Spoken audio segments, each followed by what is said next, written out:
শবে কদরের নামাজ ও দোয়া আছে কিনা? শবে কদরের অন্যতম আমল হলো রাতে দাঁড়িয়ে ইবাদত করা, নামাজ পড়া। এই জন্য আমরা লাইলাতুল কদরে ইনশাআল্লাহ তৌফিক অনুযায়ী দুই রাকাত করে করে লম্বা লম্বা কেরাত, লম্বা লম্বা রুকু, লম্বা লম্বা সিজদা দিয়ে খুব মনোযোগের সাথে দীর্ঘ সময় নিয়ে আমরা নামাজ আদায় করার চেষ্টা করব। এটাই হলো লাইলাতুল কদরের নামাজ। এর কোনো রাকাত সংখ্যা নাই যে এত রাকাত করতে হবে, যার যতটুকু তৌফিক হয়, 2 রাকাত, 4 রাকাত, 6 রাকাত, 8 রাকাত তারাবির পরে রাতভর আমরা সেই নামাজগুলো পড়তে থাকবো ইনশাআল্লাহ। নামাজের পাশাপাশি লাইলাতুল কদরে করার জন্য স্পেশাল আমল নবী করিম সাল্লাল্লাহু আলাইহি সাল্লামের পক্ষ থেকে রেকমেন্ডেড আমল একটাই আছে, সেটা হলো মায়েশা রাদিয়াল্লাহু তাআলা বর্ণিত হাদিসে যে দোয়ার কথা আমরা জানি, সেটা হলো আল্লাহুম্মা ইন্নাকা আফুউন তুহিব্বুল আফওয়া ফাফু আন্নি। হে আল্লাহ, আপনি ক্ষমাশীল, ক্ষমাশীলতাকে পছন্দ করেন, অতএব আমাদেরকে ক্ষমা করে দিন। এই দোয়া বেশি বেশি করে করা। এর বাইরে আমরা জিকির, আজকার, তাসবিহ, কোরআন তেলাওয়াত, দোয়া, রোনাজারি এগুলোর মাধ্যমে পুরো রাত অতিবাহিত করার চেষ্টা করবো ইনশাআল্লাহ। নামাজের ক্ষেত্রে বিশেষ কোনো নামাজ নাই যে লাইলাতুল কদরের এরকম এত রাকাত নামাজ, প্রথম রাকাতে অমুক সূরা এতবার, তমুক সূরা এতবার, এরকম কোনো বিশেষ নিয়ম নাই। বরং অন্য যে কোনো নামাজের মতো যে কোনো সূরা দিয়ে আমরা নামাজগুলো পড়তে পারি। রমজানে কোনো ব্যক্তি হঠাৎ এমন অসুস্থ হয়ে গেল যে সাহারি খেয়ে রোজা রাখতে পারবে না, সেক্ষেত্রে ওই ব্যক্তির রোজার কাফারা কি হবে?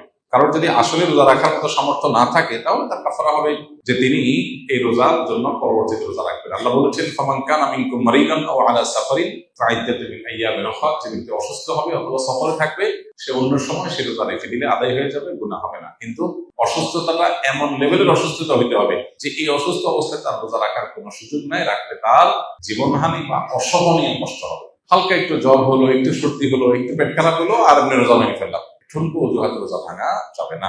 রমজানের তারাবির টাকা উল্লেখ করে মসজিদে টাকা তোলা হয়, এটা শরিয়া দৃষ্টিকোণ থেকে সঠিক কিনা? এটা আমরা এর আগে বারবার বলেছি।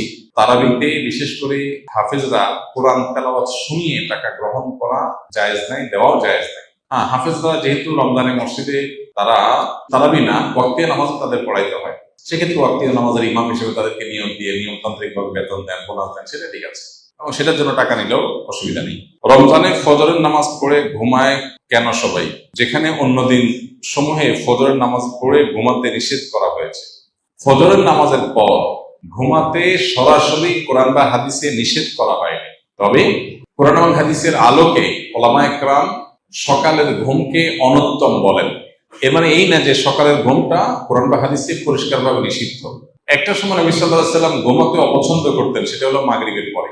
আয়েশা রাদিয়াল্লাহু তাআলা আনহা বলেছেন, কানা নবী সাল্লাল্লাহু আলাইহি ওয়াসাল্লাম ইয়াকরাহু আন-নাওমা ক্বাবলা আল-ইশা ওয়াল হাদিসা বা'দাহ। নবীজি এশার আগে ঘুমানো অপছন্দ করতেন, আর এশার পরে কথা বলা অপছন্দ করতেন। এশার পরে ঘুম আর এশার আগে কোনো ঘুম না। এর বাইরে ফজরের পরে তিনি সাধারণত তার যে লাইফস্টাইল, তার যে দৈনন্দিনের রুটিন ছিল, সেখানে ফজরের পরে ঘুমের রুটিন ছিল না, বা ঘুমের রুটিন পাওয়া যায় না। তিনি ফজরের পরে ব্যক্তিগত আমল করতেন, জিকির আজকার করতেন, লম্বা সময় ধরে অন্যান্য কাজ করতেন। এরপরে তিনি কাইলুলা করতে যেতেন দুপুরে। এটা ছিল তার লাইফস্টাইল।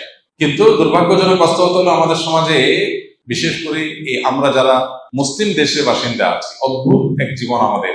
আমরা রাতে দেরি করে শুই, আবার ফজরের পরে শুয়ে থাকি। এটা আমাদের অভ্যাস। পৃথিবীর যত উন্নত দেশ আছে, সেটা পূর্বে হোক পশ্চিমে হোক, গোটা বিশ্ব জুড়েই দেখবেন যে বেশিরভাগ উন্নত দেশগুলোতে মানুষ রাতে তাড়াতাড়ি ঘুমায় আর ভোরে উঠে কাজ শুরু করে, পড়ালেখা শুরু করে, কোনো ঘুম নাই। মুসলিম কান্ট্রিগুলো অদ্ভুত যে আমাদের অভ্যাসটা হলো তার উল্টা। মিডল ইস্টেও বলেন, এশিয়াতেও বলেন, মুসলমানদের অবস্থায়। অর্থাৎ নবীজি সাল্লাল্লাহু আলাইহি ওয়াসাল্লামের সুন্নাতটা আমাদের মধ্যে নাই, অমুসলমানদের মধ্যে, তাদের হয়তো অজ্ঞাতসারেও তাদের মধ্যে আছে। তো যাই হোক, এটা হলো সকালের ঘুমের কথা। এখন কত হলো রমজানে যে মানুষ সকালে ঘুমায়, এর উত্তর হলো যে রমজানেও যদি কেউ সকালে না ঘুমিয়ে থাকতে পারে সেটা ভালো। কিন্তু পৃথিবীর সেট আপটা এমন ভাবে করা হয়েছে যে 9টা to 5টা অফিস, স্কুল, কলেজ, মাদ্রাসা সব এরকম করা হয়েছে। কেন আর্লি মর্নিং একদম ভোরে শুরু হয়ে দুপুরের মধ্যে শেষ হয়ে যাবে, এমন হতে পারতো না? তার কারণ দুপুরে সে রেস্ট করতে পারতো, রাতে তাড়াতাড়ি ঘুমিয়ে যেত, সকাল উঠে কাজ শুরু করতো। এই যে আমাদের একটা সিস্টেম ডেভেলপ হয়েছে, যে সিস্টেমটার মধ্যে সুন্নাহ পালন করাটা কঠিন, এরকম পরিস্থিতিতে কারোর যদি অসুবিধা হয়, তিনি রমজানে তারাবি পড়ে শুতে শুতে 10:30 11টা বেজে গেছে, আবার এদিকে তার সকালে উঠে অফিসে যেতে হবে, সারাদিনের জন্য রেস্টের সুযোগ পাবেন না, তিনি যদি সকালে ঘুমান, গুনাহ হবে না। বুঝে আসছে কথা?